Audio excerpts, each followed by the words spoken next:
Hello friends, this is Shalini Srivastava. स्वागत है आपका टीचिंग लर्नर्स में। फ्रेंड्स, हम आज यूपी स्पेशल में उत्तर प्रदेश की बहुउद्देशीय नदी घाटी परियोजनाओं को पढ़ेंगे। ओके, यूपी स्पेशल में बहुउद्देशीय नदी घाटी परियोजनाओं को पढ़ेंगे। इससे पहले हमने बांध, झीलें और ये सारी चीज़ें, नदियाँ सब पढ़ ली थी। तो अब हम आज पढ़ते हैं बहुउद्देशीय नदी घाटी परियोजनाएँ। ओके, तो हम देखते हैं कि बहुउद्देशीय नदी घाटी परियोजनाएँ। बहुउद्देशीय यानी कई उद्देश्यों के साथ, इसके कई उद्देश्य होते हैं। ओके, जैसे सिंचाई, ओके, सिंचाई, बाढ़ नियंत्रण, पेयजल।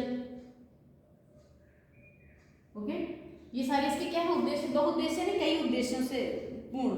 ओके, फिर जल विद्युत उत्पादन में और जल परिवहन में, जल विद्युत उत्पादन में, जल विद्युत उत्पादन में और जल परिवहन में। ओके, तो ये सब उद्देश्य होता है बहुउद्देशीय नदी घाटी परियोजनाओं का। सिंचाई में उपयोग, बाढ़ नियंत्रण, पेयजल और जल विद्युत उत्पादन और जल परिवहन में। ओके, और ये जो है बहुउद्देशीय नदी घाटी परियोजनाओं को पंडित जवाहरलाल नेहरू ने कहा था कि ये आधुनिक भारत का मंदिर है। बहुउद्देशीय नदी घाटी परियोजनाओं को नेहरू जी ने कहा था। नेहरू ने कहा था कि आधुनिक भारत का मंदिर है। याद रखिएगा, ये हो सकता है पूछ भी ले कभी कभी कि आधुनिक भारत का मंदिर नदी घाटी परियोजनाओं को किसने कहा था। ओके, आधुनिक भारत का मंदिर कौन सी बहुउद्देशीय नदी घाटी परियोजनाओं को आधुनिक भारत का मंदिर की संज्ञा दी गई थी। किसने दी थी? पंडित जवाहरलाल नेहरू ने। तो ये हमारा हो गया। फिर हम देखते हैं आगे कि सबसे पहले प्रथम बहुउद्देशीय परियोजना कौन सी थी। 1948 में दामोदर नदी घाटी परियोजना सबसे पहली नदी घाटी परियोजना थी। ओके, दामोदर नदी घाटी परियोजना। तो 1948 में दामोदर नदी घाटी परियोजना थी। इसी से आधारशिला रखी गई थी 1948 में। और अगर पूछा जाए भारत में सबसे पुराना बांध कौन सा है, तो कलनई बांध है। ओके, और सबसे लंबा तो हीराकुंड बांध है। लेकिन हम आते हैं उत्तर प्रदेश में। उत्तर प्रदेश की प्रमुख परियोजनाओं पे आते हैं। सबसे पहले हम देखते हैं रिहंद बांध परियोजना। यूपी का रिहंद बांध परियोजना, इसे गोविंद बल्लभ पंत सागर परियोजना भी कहते हैं। ओके, लिख सकते हैं गोविंद बल्लभ पंत सागर परियोजना।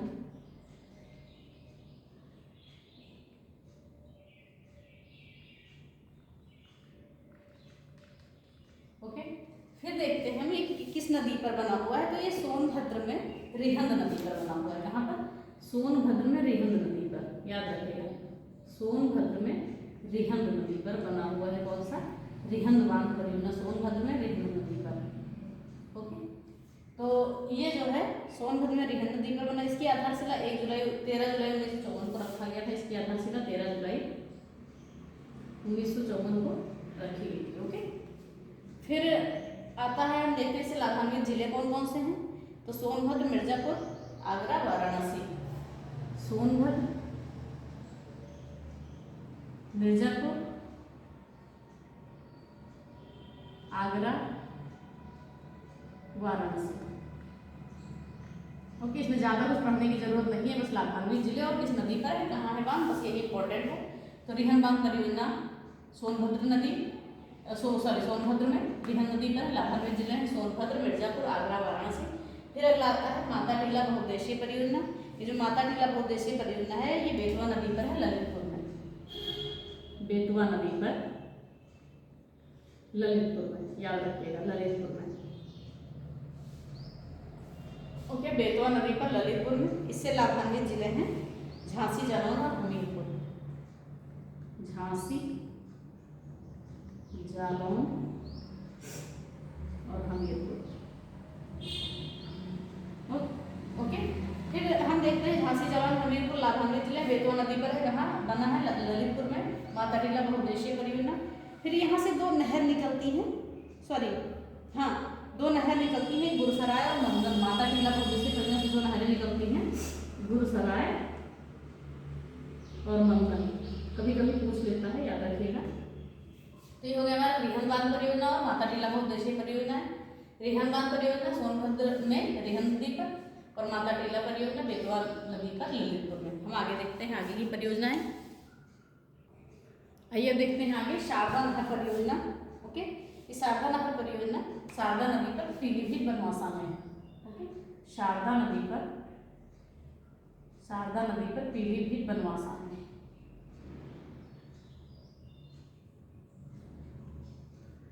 ओके, ये प्रदेश की सबसे लंबी नहर है शारदा नहर, प्रदेश की सबसे लंबी नहर।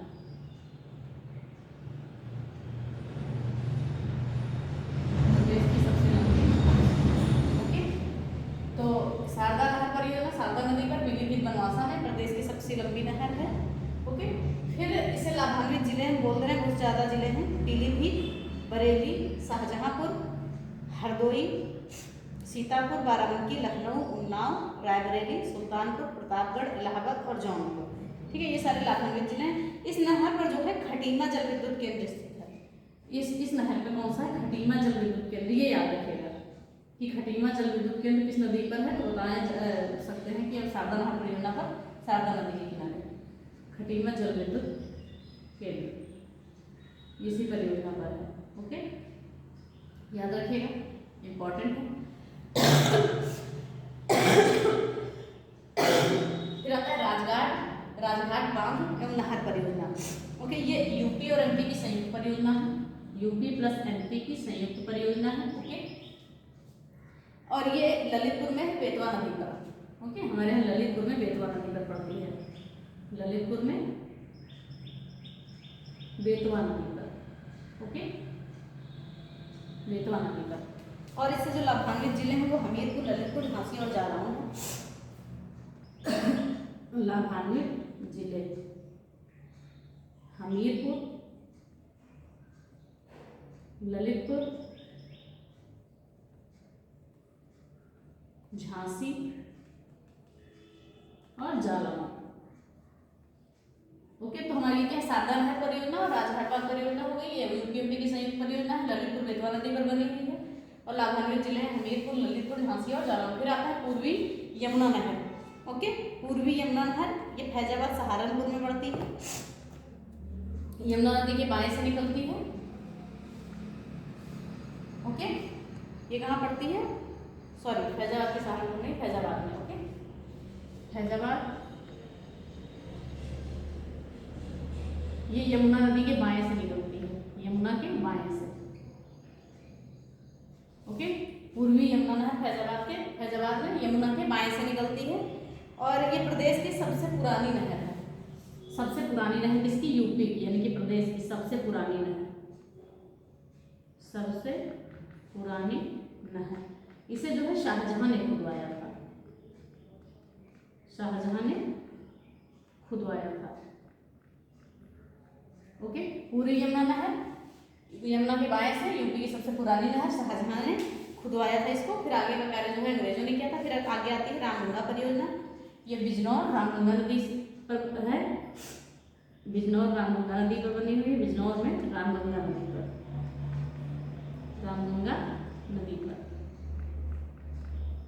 ओके, रामगंगा परियोजना बिजनौर में रामगंगा नदी पर बनी हुई है। ये प्रदेश का सबसे ऊंचा बांध है। ओके, प्रदेश का सबसे ऊंचा बांध है, यही प्रदेश का सबसे ऊंचा बांध है। इंपॉर्टेंट, याद रखिएगा, प्रदेश का सबसे ऊंचा बांध है।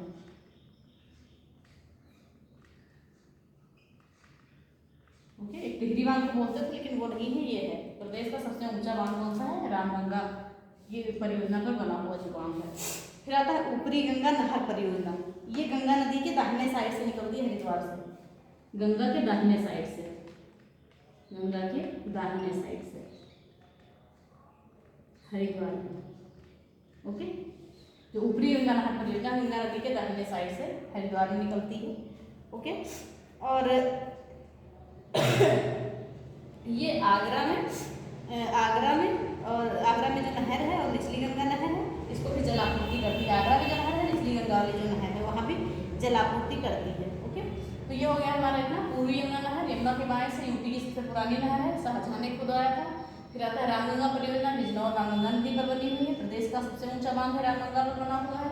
फिर ऊपरी गंगा नहर परियोजना गंगा नदी के दाहिने से निकलती है, गंगा नदी के दाहिने से आती है, हरिद्वार से निकलती है। ओके, तो हमने शारदा नहर परियोजना, राजघाट बांध परियोजना, पूर्वी नहर और पूर्वी यमुना नहर और रामगंगा परियोजना और ऊपरी गंगा नहर परियोजना पढ़ लिया है। अब हम आगे देखते हैं। अब हम देखते हैं हथनी कुंड बैराज परियोजना। ओके, तो ये जो है सहारनपुर में यमुना नदी पर, यमुना नदी पर, ये आपको नदी और स्थान भी ज़्यादा इंपॉर्टेंट है याद रखने में। यमुना में सहारनपुर, सॉरी यमुना नदी पर सहारनपुर में। ओके, और लाभान्वित जिले भी पूछ लिए जाते हैं। तो हथनी कुंड बांध क्या है? यमुना में सहारनपुर, यमुना नदी पर सहारनपुर में से 5 राज्य, जो ये 5 राज्यों की संयुक्त परियोजना है। कौन कौन सी? हिमाचल प्रदेश, हरियाणा, दिल्ली, उत्तर प्रदेश, राजस्थान। तो इससे 5 राज्यों की संयुक्त परियोजना है। Okay, Himachal Pradesh, Haryana, okay, Himachal Pradesh, Haryana, Delhi, Uttar Pradesh, Rajasthan, Delhi, UP और राजस्थान, ये इसकी संयुक्त परियोजना है। सॉरी, हाँ, ये इसकी संयुक्त क्या है? परियोजना है। और जो है 1978 में भयंकर बाढ़ आया था तो क्षतिग्रस्त हो गई थी। 1978 में भयंकर बाढ़ से क्षतिग्रस्त हो गई थी। ओके, बाढ़ से क्षतिग्रस्त। तो देख लिया आपने, यमुना नदी पर सहारनपुर में 5 राज्य की संयुक्त परियोजना, हिमाचल प्रदेश, हरियाणा, दिल्ली, उत्तर प्रदेश, राजस्थान। 1978 में भयंकर बाढ़ से क्षतिग्रस्त हो गई थी, इतना ही है। फिर आगे आता है मेजा जलाशय। ओके, ये प्रयागराज में बेलन नदी पर है। ओके, बेलन नदी पर प्रयागराज में, बेलन नदी प्रयाग। ओके, बेलन नदी में प्रयागराज में मेजा जलाशय। ओके, याद रखिएगा, मेजा जलाशय बेलन नदी पर, प्रयागराज में। इससे लाभान्वित जिले हैं प्रयागराज और मिर्जापुर। जिले कौन से हैं लाभान्वित इससे? प्रयागराज और मिर्जापुर। एक बार और देखते हैं, मेजा जलाशय बेलन नदी पर, प्रयागराज में। लाभान्वित जिले कौन से हैं? प्रयागराज और मिर्जापुर। ओके, फिर आता है बेतवा नहर परियोजना, इंपॉर्टेंट परियोजना है। ये झांसी के परीक्षा स्थान पर है, बेतवा नदी पर। कहाँ बनी हुई है ये? बेतवा नदी पर। स्थान कौन सा है? झांसी का परीक्षा स्थान, झांसी का परीक्षा। ओके, कौन सा स्थान है? झांसी के परीक्षा स्थान पर, ये बेतवा नदी पर। याद रखिएगा, ये इंपॉर्टेंट है। बेतवा नदी, बेतवा नहर परियोजना झांसी के परीक्षा स्थान पर, बेतवा नदी पर बनी हुई है। ओके, इससे लाभान्वित जिले हैं झांसी, जालौन और हमीरपुर। जिले कौन कौन से लाभान्वित होते हैं? झांसी, जालौन और हमीरपुर। ओके, इससे ये लाभान्वित जिले हो गए, झांसी, जालौन और हमीरपुर। ये इस नहर की जो है 2 शाखा हैं, एक हमीरपुर, एक कठौना शाखा है। ठीक है, इस नहर की कितनी शाखाएं हैं? 2 शाखाएं हैं। बेतवा नहर परियोजना की 2 शाखाएं हैं, एक हमीरपुर और एक कोठवा। ओके, कठौना, सॉरी कठौना शाखा। ये 2 शाखाएं हैं, याद रखिएगा। एक बार और बता देते हैं, बेतवा नहर परियोजना बेतवा नदी पर बनी हुई है, झांसी के परीक्षा स्थान पर। ओके, इसकी 2 शाखाएं हैं, हमीरपुर और कठौना शाखा। ओके, तो ये हो गई हमारी नदी घाटी परियोजना। उसके बाद प्रमुख पेयजल परियोजना आएंगे, उससे पहले हम एक इंपॉर्टेंट चीज जान लेते हैं। 1 मिनट।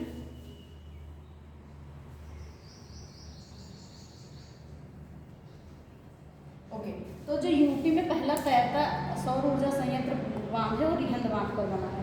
कौन सा? यूपी का पहला तैरता हुआ, यूपी का, याद रखिएगा, पूछेगा एग्जाम में, पहला तैरता सौर संयंत्र। ओके, यूपी का पहला तैरता सौर ऊर्जा संयंत्र, सौर ऊर्जा संयंत्र। ओके, ये कहाँ बनेगा? रिहंद बांध पे। ओके, याद रखिएगा, रिहंद बांध पर बना है ये।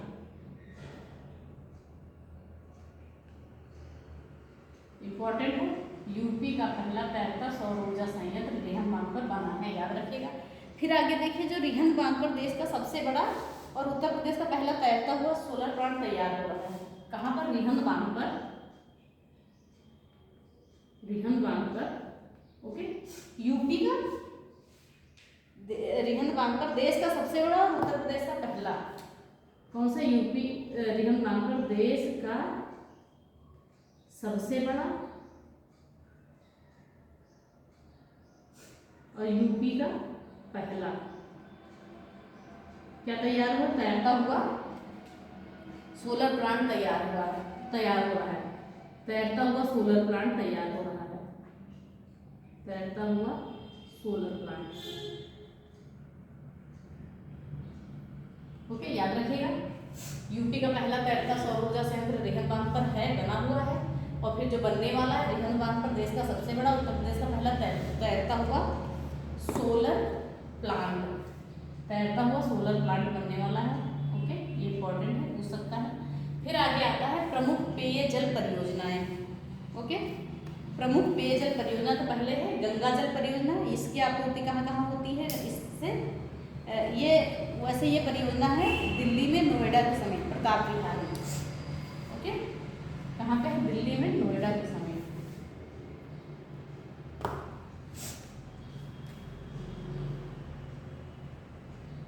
दिल्ली में, नोएडा के समीप, प्रताप विहार में, नोएडा के पास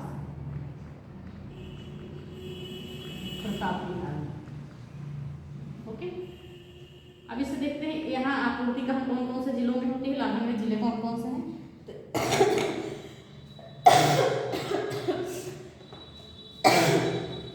तो इससे लाभान्वित जिले जो है वो नोएडा और गाजियाबाद, नोएडा और गाजियाबाद। ओके, याद रखिएगा, नोएडा और गाजियाबाद इसे क्या है, लाभान्वित जिले हैं गंगा जल परियोजना से। फिर आता है लौकुश बैराज परियोजना। लौकुश बैराज परियोजना, ये देखिएगा ध्यान से, ये कानपुर में गंगा नदी पर है। कहाँ पर है, गंगा नदी पर, गंगा नदी पर, कहाँ पर, कानपुर में। ओके, लौकुश बैराज परियोजना गंगा नदी पर है, कानपुर में है। और इसका उद्देश्य है कानपुर में पेयजल उपलब्ध कराना। ओके, कानपुर में पेयजल उपलब्ध कराना। और इसका जो निर्माण है डॉक्टर राम मनोहर लोहिया जल संपूर्ति परियोजना के तहत किया गया था। इसका निर्माण किसके तहत किया गया था, डॉक्टर राम मनोहर लोहिया, शॉर्ट में लिख देते हैं RM, राम मनोहर लोहिया जल संपूर्ति परियोजना के अंतर्गत किया गया था। जल संपूर्ति परियोजना के अंतर्गत इसका निर्माण किया गया था।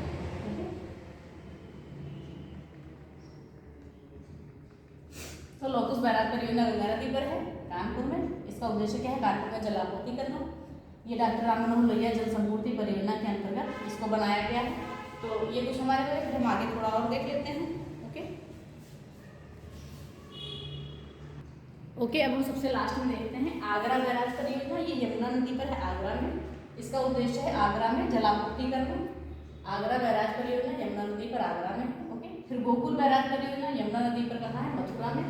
इसका उद्देश्य क्या है, इसका उद्देश्य है कि एक बैराज जो है, एक बैराज बनाकर वर्षा जल को 5 मीटर की गहराई में संचित किए जाने की योजना है, जल परियोजना। ये क्या है, एक क्या बनाकर एक बैराज बनाकर जो वर्षा जल है, इन्होंने कहा है कि एक बैराज बनाइए,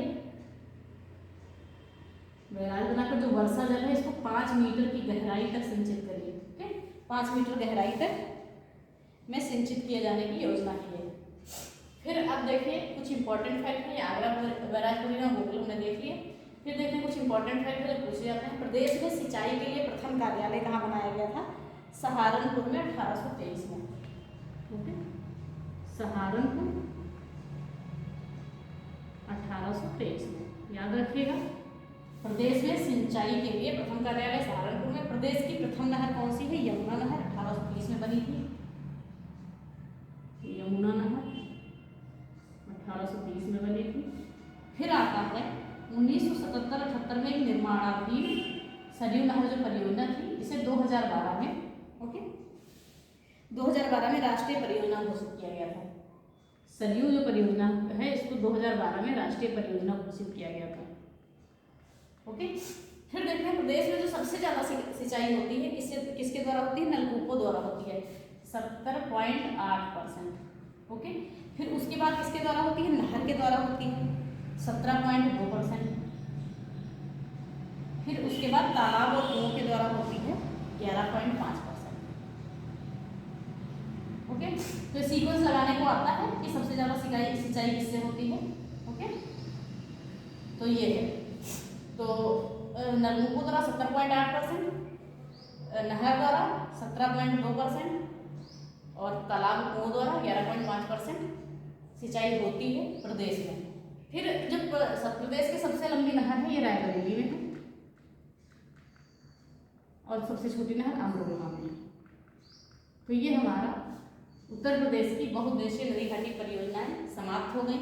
ओके, और हम अगली वीडियो में कोई नया टॉपिक स्टार्ट करेंगे, तो प्लीज़ देखते रहिए पुराने वीडियो भी, और अगर पसंद आता है तो प्लीज़ लाइक से सब्सक्राइब करें, बेल आइकन दबाना ना भूलें। धन्यवाद, जय हिंद।